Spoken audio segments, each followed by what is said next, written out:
Hi everyone, present topic is complex prepositions. জটিল preposition কাকে বলে তারই সংজ্ঞা। Two or more words are used together, যখন দুই বা ততোধিক শব্দ একসঙ্গে যুক্ত হয়, and ending with a simple preposition, এবং যার শেষে একটি সাধারণ প্রিপোজিশন থাকে, is called a complex preposition, তাকেই জটিল পদান্বয়ী অব্যয় বলে। তাদের জন্য বেশ কিছু কমপ্লেক্স প্রিপোজিশন তুলে ধরতে চলেছি। ফার্স্ট ওয়ান, অ্যাকর্ডিং টু অনুসারে, অ্যালং উইথ একসঙ্গে, অ্যাওয়ে ফ্রম দূরে, বিকজ অফ কারণে বা হেতু, বাই ডিন্ট অফ সাহায্যে, বাই মিনস অফ সাহায্যে, বাই রিজন অফ কারণে, বাই ভার্চু অফ সাহায্যে, বাই ওয়ে অফ পন্থায়, ফর দ্য সেক অফ জন্য, ইন অ্যাকর্ডেন্স উইথ অনুসারে, ইন অ্যাডিশন টু অধিকন্তু, in or on behalf of পক্ষে, 14 ইন কেস অফ কিছু ঘটলে,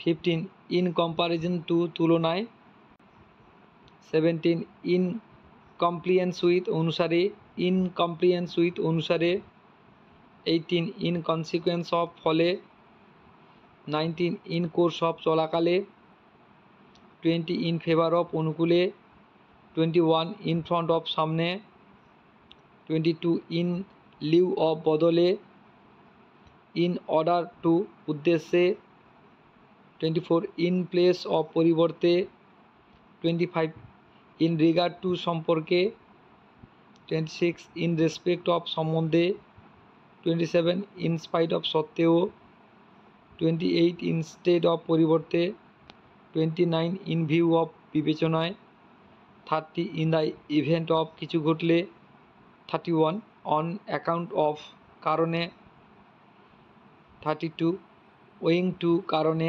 32 ওয়িং টু কারণে, 33 উইথ এ ভিউ টু উদ্দেশ্যে, 34 উইথ অ্যান আই টু উদ্দেশ্যে, 35 উইথ রেফারেন্স টু প্রসঙ্গে, 36 উইথ রিগার্ড টু জন্য।